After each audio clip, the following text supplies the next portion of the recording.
तू कहे तो मैं बता दूं। यशराज बैनर की पहली ही फिल्म दाग की गोल्डन जुबली पार्टी में जब पत्रकारों ने यश चोपड़ा से सवाल किया कि राजेश खन्ना के साथ इतनी कामयाब ओपनिंग के बाद आपने दीवार के लिए अमिताभ बच्चन को क्यों साइन किया, तो झेप गए। ये सवाल पहली बार नहीं पूछा गया।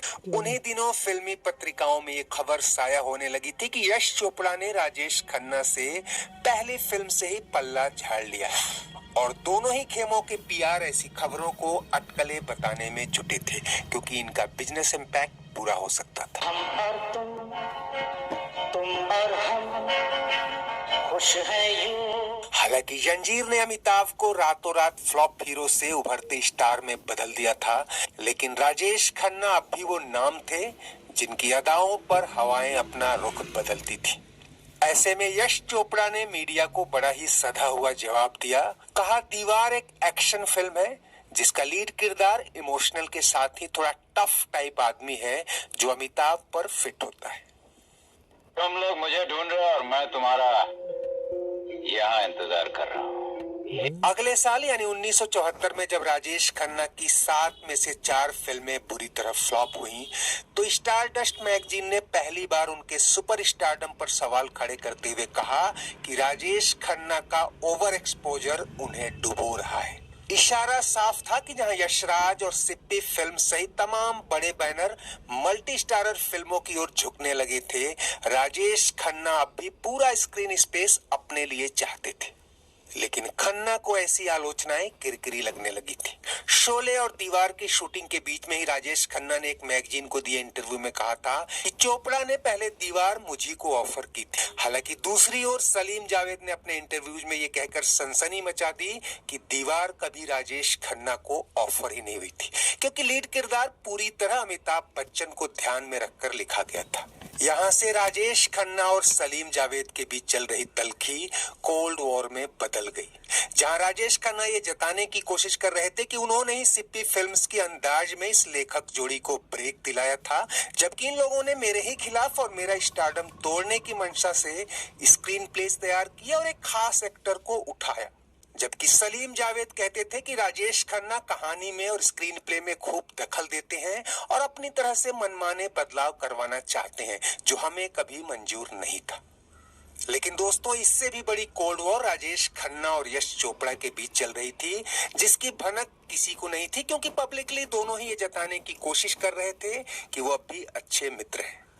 लेकिन जैसे ही दीवार और शोले के धूम धड़ाकों के साथ फिल्म कभी कभी आने को हुई, यश चोपड़ा के लिए इस सवाल का जवाब देते नहीं बन रहा था कि ये तो पूरी तरह रोमांटिक फिल्म है जो राजेश खन्ना पर ज्यादा सूट करती, उसे एंग्री यंग मैन के हवाले क्यों कर दिया। यही बात राजेश खन्ना को भी चुभ रही थी। उन्हें जंजीर, दीवार और शोले की कामयाबी से भी उतनी तकलीफ नहीं हुई जितना ये जानकर कि यश चोपड़ा ने एक प्योर रोमांटिक फिल्म में अमिताभ बच्चन को साइन किया। हालांकि इस बारे में स्टारडस्ट और स्टार्ड एंड स्टाइल सरीखी कई पत्रिकाओं ने उस दौर में काफी कुछ छापा था, लेकिन यासिर उस्मान की किताब Rajesh Khanna the untold story of India's first superstar में भी इसका जिक्र मिलता है।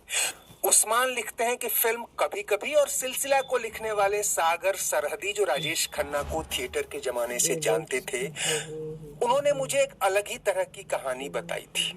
उन्होंने कहा कि जब मैंने यश चोपड़ा से पूछा कि दाग जैसी रोमांटिक ब्लॉकबस्टर के बावजूद आपने कभी कभी में राजेश खन्ना के बजाय अमिताभ बच्चन को क्यों लिया, तब यश चोपड़ा के दिल का गुबार मानो फूट पड़ा था। बोले, यार, खन्ना के साथ काम करना बड़ा मुश्किल है। वो अपने प्रोड्यूसर्स को देर रात फोन करके घर में तलब करता है। पीने पिलाने का दौर तब तक खत्म नहीं होता जब तक वो खुद थक कर सोने न चला जाए और तब तक प्रोड्यूसर को वहीं हाजिर रहना पड़ता है। अगर वो शूटिंग के लिए मद्रास जा रहा हो तो प्रोड्यूसर उसे एयरपोर्ट पे छोड़ने जाए और जब वो लौटे तो उसे लेने भी एयरपोर्ट पे जाए। मुझसे ये सब नहीं हो सकता। ये सुपरस्टारडम का नाज मैं नहीं झेल सकता। हालांकि इसी सागर सरहदी ने जब राजेश खन्ना से एक बार पूछा कि यार तुम यश चोपड़ा के साथ काम क्यों नहीं कर रहे, तो खन्ना ने बड़े इरिटेशन के साथ आधी बात भीतर ही गटकते हुए कहा, यार यश चोपड़ा अच्छा डायरेक्टर नहीं है, वो सुबह से शाम तक कड़ी मेहनत करवाता है, मैं इतना काम नहीं कर सकता। हालांकि खन्ना की बातों में व्यंग भी था, क्योंकि उन्हीं दिनों ऐसी सुर्खियां थी कि अमिताभ रात को मुंबई में दीवार की शूटिंग करते और सुबह शोले की शूटिंग को बेंगलुरु के लिए फ्लाइट पकड़ लेते। लेकिन खन्ना की बात केवल मजाक नहीं थी। जैसा कि सलीम खान ने कई इंटरव्यूज में कहा है कि उन्होंने खुद ही अपना स्टारडम खोया, जिसमें उनकी लेट लतीफी, एरोगेंस और मिसबिहेवियर शामिल था। और उन्हीं दिनों यानी 1976 में यश चोपड़ा के बड़े भाई बी.आर. चोपड़ा, जो पहले राजेश खन्ना के साथ इत्तेफाक बना चुके थे, उन्हें अपनी फिल्म कर्म के लिए साइन कर चुके थे। लेकिन खन्ना ने उन्हें अब कई मौकों पर लगभग रुला दिया था। एक सॉन्ग सीक्वेंस के लिए श्रीनगर की खूबसूरत वादियों में शूटिंग शेड्यूल किया गया था। पूरी टीम पहले ही पहुंच गई ताकि सभी तैयारियां पूरी कर ली जाएं और जब राजेश खन्ना आए तो पहुंचते ही शूटिंग शुरू हो जाए। राजेश खन्ना तय तारीख पर नहीं पहुंचे और जब उन्हें फोन किया जाए तो इधर से कोई जवाब न मिले। 3 दिन बीत गए, खन्ना की कोई खबर नहीं।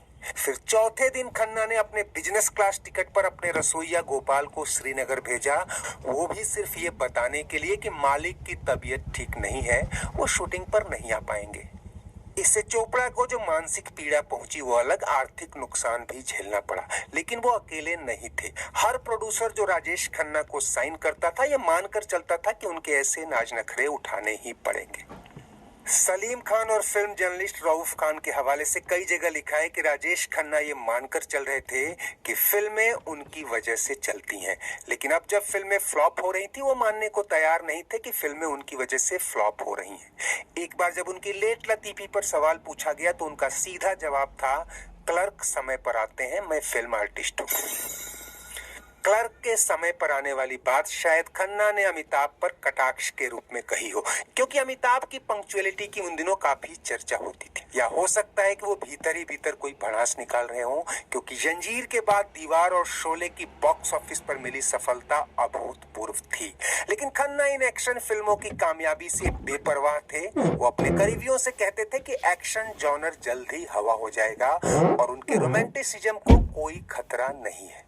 लेकिन फिल्म कभी कभी में अमिताभ के कास्ट किए जाने और फिल्म के हिट हो जाने के बाद उन्हें पहली बार लगा कि उनके अपने किले में सेंध लग गई है, उनका तिलिस्म टूट चुका है। पल दो पल मेरी कहानी है। और उस समय राजेश खन्ना भी टूट गए जब उनके गॉडफादर कहे जाने वाले शक्ति सामंत के निर्देशन में आई फिल्म महबूबा फ्लॉप हुई।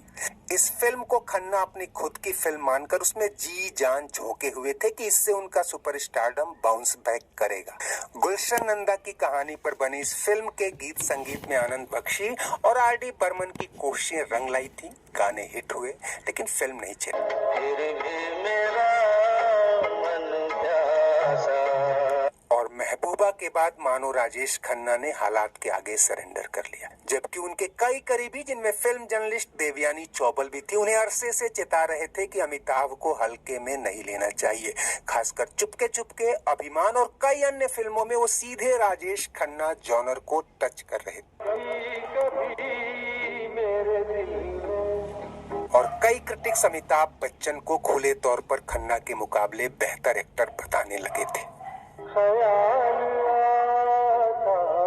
लेकिन शायद वक्त उसी का होता है जो वक्त की कदर करता है। इस कहानी में आगे और भी बहुत कुछ है दोस्तों, कई घटनाएं और थोड़ी उलटफेर भी। लेकिन आज बस इतना ही। चलते चलते वीडियो लाइक और शेयर